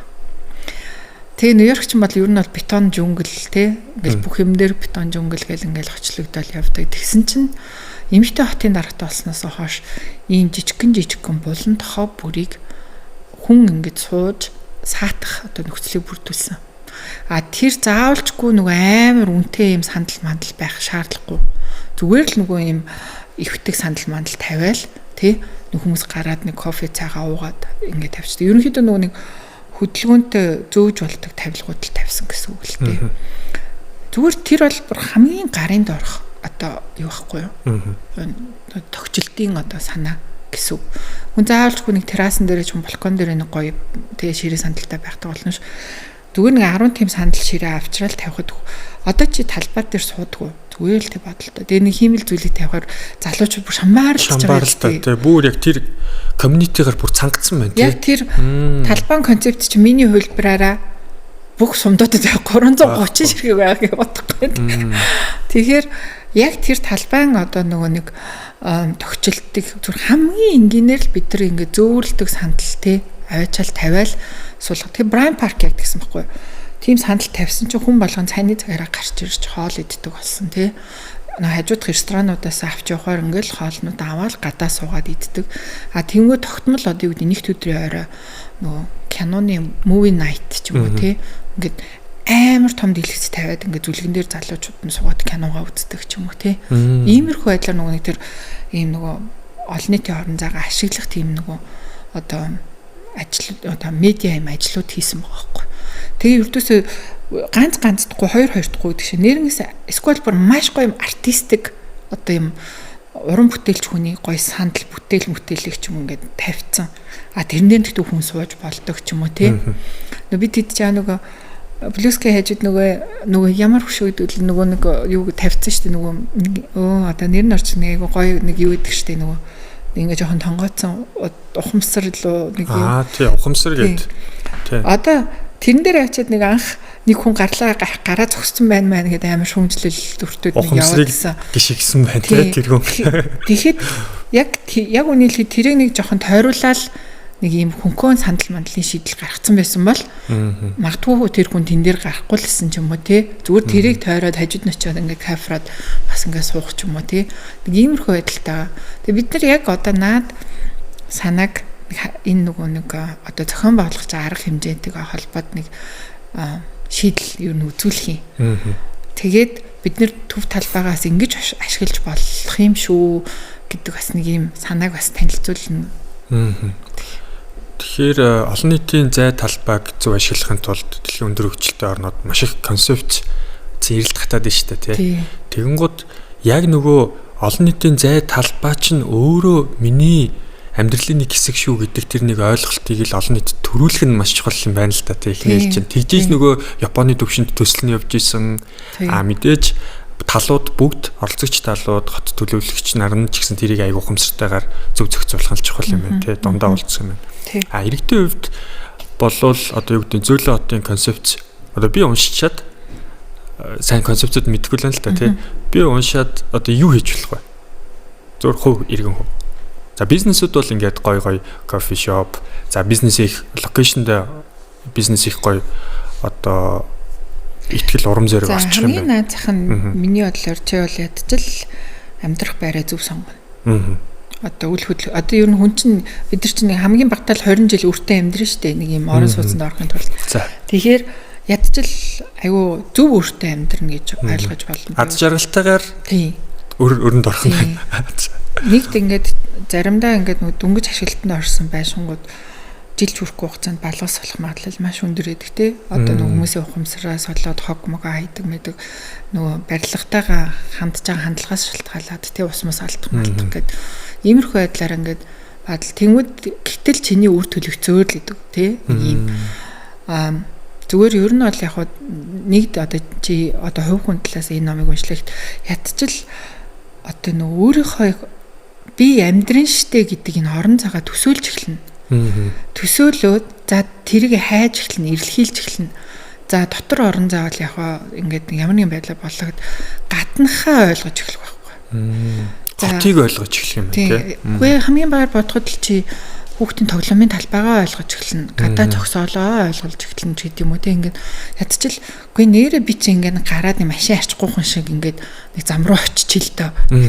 Тэ за нэг хүүхдийн тоглоомын талбай насныг ингээд нэг юм нэг сэмрээд унчихгүй сапрээд унчихгүй нэг аятайхан тий бас тэгээ нэг хүүхдийн инээ таниад таасны гоё орчинд хүн чинь насны гоё мэдрэмж авна шүү дээ. Нэг ингээд хүүхдүүд нь хоорондоо нэг зодтолтоод янз бүр болоод тэр юм тэр одоо бид нар өнөөдөр Rio Tinto парк руу ороход ямар гоё мэдрэмж авч байна. Тэр хүүхдийн тоглоомын талбай хүүхд тоглож байгаа тэр яг тэр мэдрэмжийг би байр болгоны гадаа байгаасаа ч гэдэг юм уу тий нэг юм ингээд нэг бодож эхэлдэг байхгүй. Тэгээд ингээд бодоод ирэхээр чи тэрийг хайж эхэлнэ. Хайгаад ирэхээр за ёстой цөөхөн дөцөөхөн. Тэгэл шүүгээл тэгэл ингээд чиний нөгөө санаанд буу чи ингээд хэрхэн ингээд өөрийнхөө амьдрах очныг ингээд төсөөлөд эхэлсэн цагт чи ингээд за гэл ингээд ер нь ингээд айгүй олон юм дээр ингээд жоохон шантарнаас. Тэгээд одоо ер нь бол би одоо бүтээл гэж бодож байна. Одоо надад бол яг үнэхээр би хайгаад би зүгээр ингээд энэ насаараа төлж дуусахгүй гэдэг шиг л яг өртөө амьдрах гэдэг байхгүй юу. Зүгээр тэгжсэнээс одоо би зүгээр энэ хүсэж байгаа юм бүтээл гэж боддог болж чинь зүйлийг энэ хүн төвтэй үзэл гэдэг байгаа шүү дээ. Архитектур шийдэл 2 дугаар зөөлөн хот гэдэг концепц 3 дугаарт энэ орон зайгаа төсөөлцсөн байгаа иргэд бид нар төсөөлөөгүй л байна л да. Өөр газар оюун санаа маань яваад байна тий. Орчныхоо энэ аз жаргалтай амьдрах орчноо төсөөлцсөн байхад одоо юу гэдэг манай хорооллын дунд нэг 5 давхар блок авчирч барих бол тэрийг бол шал өөр нүдээр хардаг тий. Өмнө нь бол яг хуу нэг олигарх нь ингээд барьж ийн гээл муучлал өнгөрдөг ус. Одоо тэгтэл эн чинь миний аз жаргалтай амьдралд миний аз жаргал сэтгэл зүйн байдал хүртэл халдж байгаа юм байна гэдгийг маш ухамсартайгаар ойлгох юм байна л да. Тий. Одоо би ингээд зөвхөн өөрийнхөө амьдрах орчныг бодохой болоод дуусчих жоох. Би одоо яаж нэхэр одоо миний хүүхд яаж нийгэмших вэ гэдэгтээ би санаа зовж эхэлж байгаа юм. Ингээл нэг гоё орчинд те хүүхд нь гоё тоглоол. Тэгээд тэр хүүхд чинь зүгээр юм нийгмийн харилцаанд орохдоо олно шихгүй. Физиологийн хувьд тэр хүүхд чанга биетэй, эрүүл биетэй болох хэрэгтэй байхгүй. Тэгэхэд тэр гүйдэг орчин байна уу те? Одоо ингээд манай монголчууд ирдэг шүү дээ. Хөдөө ингээл гарахаар хүүхдүүд ингээл чирэгжээл, хөлн чангараал гээл тэгдэг шүү дээ. Зүгээр яг тэр орчныг бид нар ингээд бас ингээд бий болгомоор байгаа байхгүй. Тэгэл яг тэр гадаа тоглох талбай гэсэн тэр хүүхдийн нөө физик хүсэл буюу биеийн хөгжлийг дэмждэг байх. Энэ ном дээрээс дурдсан байт юм нөгөө нэг сургуультай машинаар хөргүүлж явдаг дугуун унаад юм алхаа явдаг хоёр хүүхдийн одоо нөгөө биеийн хөгжил, оюун санааны мэд авчаа мэдрэмж хөгжил нь шал хоёр өөр гэж байгаа юм. Яг ингээ өөрөө ингээд нөө explore хийнэ гэж ярьдаг ш танин мэдээд тий гараад нээж илрүүлээд ингээд бүдэрж унаад яваад дугуйгаа ингээд дугуй нь хагараа дугуй нь ингэсний дараа ингээд сургуультай яваад тэгээд нэг замдаа нэг хүүхдтэй маружин долооч буцаад ингээд ороод ингээд ингэж хүүхд бол ингээд маш их ингээд нэг оюуны потенциал бие физиологийн хувьд маш их сайн хөгжилтэй тий байдаг. Зүгээр ингээд бид нар бол одоо л бид нар аюулгүй байдлаа бодоод хүүхдийг бол сургуулах нүүдэн дээр буулгаал гэр хөөднөр буулгаал за баруун зүүн тийш харахгүй шууд явж ороорой гэдэг шиг л ийм болж байгаа байхгүй тий. Тэр хоёр хүүхдийн бие оюун санааны хөгжил хоёр бүр ийм хол зайтай болчихж байгаа байхгүй.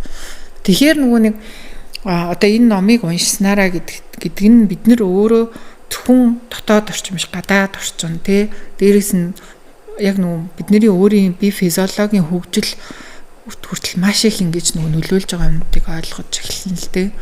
Одоо би энэ номыг уншдаг болсноос хойш алхах аягүй дуртай болсон. Өмнө нь бол бас жоохон залхуурал ч гэдэг юм уу, гутал мухаа олцсон ч гэдэг юм уу те.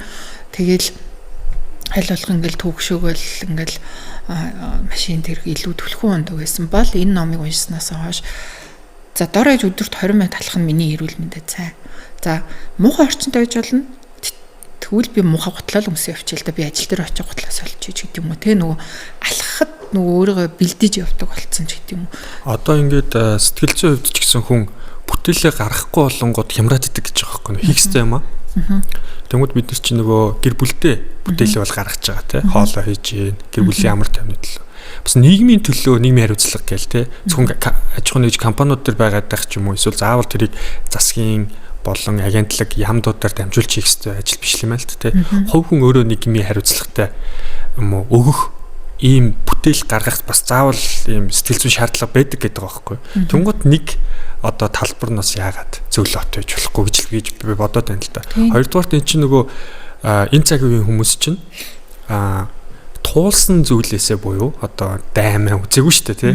Туулсан зүйлээс болж хямрахгүй. Туулаагүй юм хийхгүй байгаадаа хямраад байна гэдэг байгаа байхгүй. Сэтгэл зүйн ерхий судалгаанууд дээр.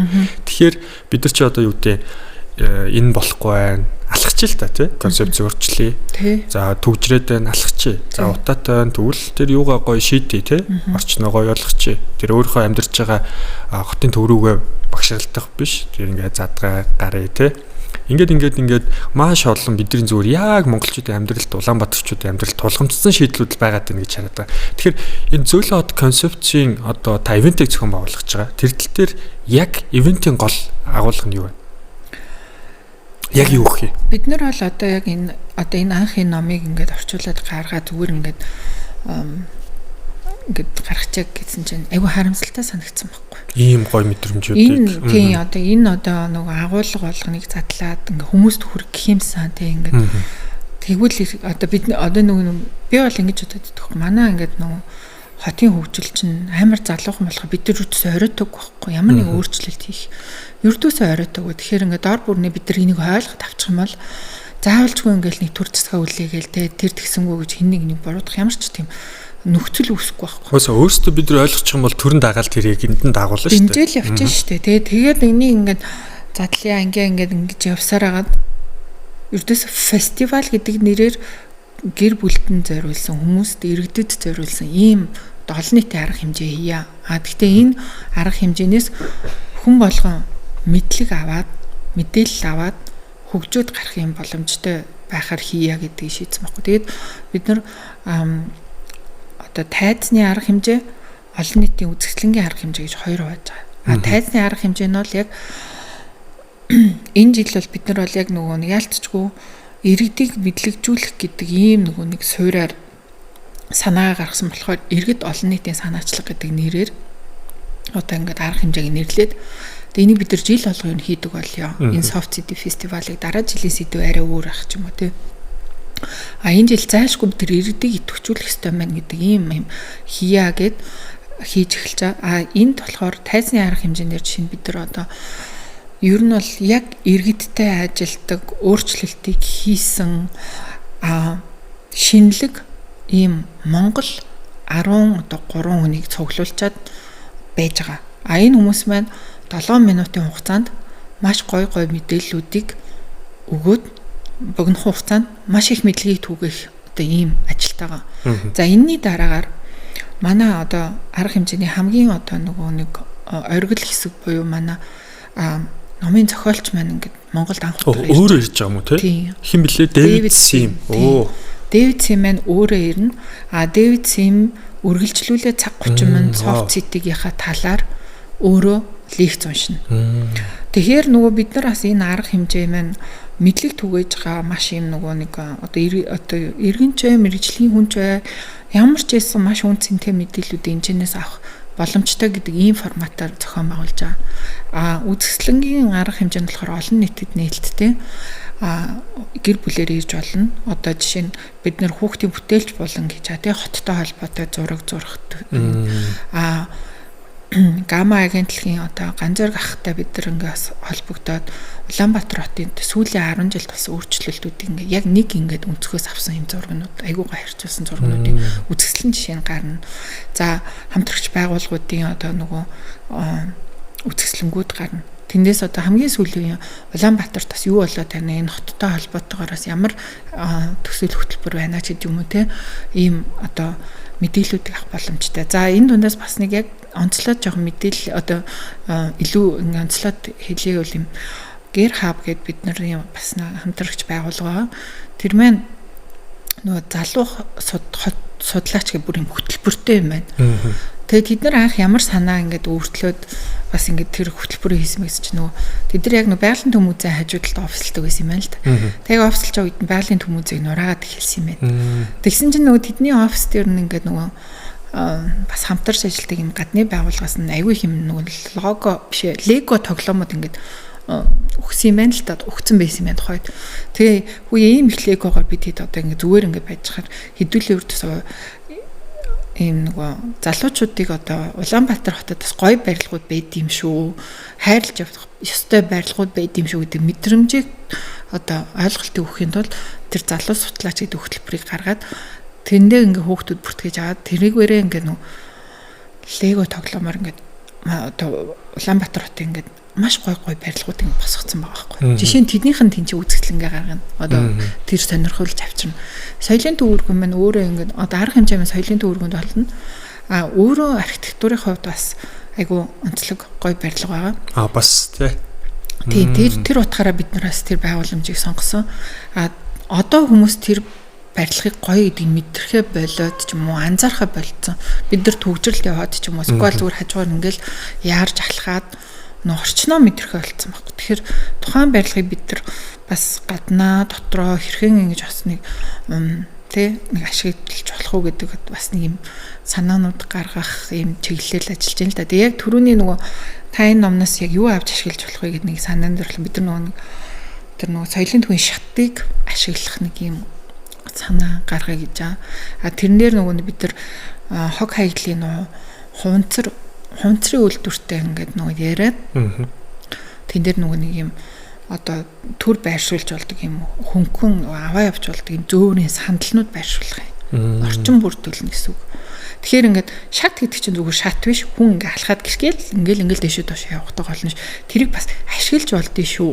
Ашиглалтаас хотынхоо төвд бид нараас те ингээд талбайгаа хараад ингээд нэг ингээд хүмүүсийг ажиглаад ингээд суухаас нэг орчин байж болох юм шүү гэдэг бас нэг ийм хувилбараар тийм ингээд орчин бүрдүүлэх гээд ажиллаж байгаа. За дээрээс нь нөгөө чи нэг гой кофе шопд орох дуртай гэжсэн тий. Бид нэртэй нөгөө Little Have-ныхан бас тийм чи орчин бүрдүүлж орж ирж байгаа. Тэгэхээр нөгөө бас яг тэр нөгөө зөөврийн тавилга буюу зөөврийн сандал аваачаад ямар гой орчин бүрдүүлж болох вэ гэдэг бас тийм утгаар ингэж нөгөө одоо тийм санаануудыг бид нар өгөх гэж л байгаа. Тэгэхээр нөгөө нэг гэр бүлийн фестивал гэдэг мэн та бүхэн бүгдөө ирээд мэдлэгээ аваад хүүхдэн зураад бизнесийнхэн тэг ямар нэгэн байдлаар баяжуулах санаа аваад өөртөөхөө бизнесийг баяжуулах одоо орчноо гоё болгох санаануудыг аваад ингээд яваасай гэж бодоод ямар 4 сард энийг хийж байгаа. Жил болгоны 4 сард бүтээн байгуулалтын улирал эхэлж байгаа гэдэг үднээсээ бид нар тэнцээ ерөнхийдөө аль болох тийм гоё санаандуудыг шигтгэсэн одоо нэг юм жил болгоо юм арга хэмжээ хийя гэж байгаа. Тэгээ нэг гэрээ цэвэрлэхээр угаасаа нэг сэтгэл зүйн мэд гоё үт шүү дээ. Хот ч гэсэн өөрөө хүний амьдрах орчин учраас бас нэг цэлмэг тэгээ тухтай тэгээ хүн болгоны нэг бүтээл шингэсэн. Одоо би архитектур хүн гэж ямар хүн байд юм бол доо гэж бодоод миний өвөөс архитектур хүн байсан байхгүй зураг төслөө. Тэгээд энэ Улаанбаатар хотыг зурдаг. Тэгээл өөрөө 2 давхар байшингаа Монгол гэрийн загвараар хийгээл барайл амьдэрсэн хүн байхгүй. Тэрийг нь бид нэр тэрэн дотор нь өссөн. Манай өвөгийн байшингаас өөр баян шуун тийм гоё байшин байдаг байсан. Хамгийн тансагнтэй баяа айлын хүүхд гэж бодоод намайг чинь одоо арай өөрөөр хардж мардаг байлаа шүү дээ. Тэгсэн чинь одоо biz таны сая ярианаас чинь ингэж байгаа юмыг л орчинд нь аюу гой уран бүтээлчээр л амьдрах гэдэг нь л да нэг тийм аз жаргалтай, кайфтай тийм амьдрэх хүмүүс л архитектурууд юм байна гэж би бол зүгээр сая дүгнэлт хийчлээ. Тэгээ эцэн дүндээ хүн болгон л өөр амьдралын зорилго нь аз жаргал, сэтгэл тайван, сэтгэл зүйн одоо амар амгалан те mental health гэдэг ийм асуудлуудыг ярьж байгаа. Тэр энэ боломжууд нь бидэрт өөрсдөө байгаа юм байна. Мэдээж дотоод орчны мэдрэмжүүдээ бид нар тэр сэтгэл судлал, шинжилгээ ухаануудаар ярих байлгүй. Мөн маш гоё орчиндоо бүтээлчээр хандах ийм гоё санаанууд, шийдлүүд. Магадгүй та бүхэн энэ номыг аваад те уран зориг авч болно шүү дээ. Тийм. Тэгэхээр maaхан нөгөө энэ Зөөлөн хот гэдэг номоо бид нар сурчлагаа гэхээсээ илүү зүгээр бидний амьдрал үнэхээр чин сэтгэлээсээ одоо бидний амьдралд хэрэгтэй гэдэг нь чин сэтгэл одоо бидний амьдралд хэрэгтэй гэдэг нь харагдаад байгаа учраас энэ үзэл soft city гэдэг концепцийг чин сэтгэлээсээ л та бүгдэд хүрэхийг хичээгээд байгаа юм шүү. За ямар ч гэсэн ингээд цаг гарны хугацаанд бид бүгдтэй хамтарч одоо энэ гоё сайхан үзэл санаа, энэ гоё зөөлөн хот, энэ гоё одоо амьдралын аз жаргалыг орчноосоо мэдрэх тухай амьдралын гүн ухаанууд те барууны туршлагууд. За энэ сайхан хүн төвд үзэл гэдэг одоо зүйлийг ерөнхийдөө тайлбарлаж өгсөн. Мөнгөж юмэгчтэй маш их баярлалаа. За ерөнхийдөө хоёулаа дахиад бас үргэлжлүүлээ суух хаа те подкаст бүр сайхан энэ студи юм байсан тэрний юм гоё туршлага байсан гэдээ ингээд явах гэж найдаж байна. За ингээд их хүмүүд үзэгчтэй Хөтөнгөр подкаст байлаа. Анхаарал хандуулсан та бүхэдтэй маш их баярлалаа. За баярлалаа. За болов хатны шаардсан байсан. Зүгээр. Энд чинь натур нь гоё идэх гэж.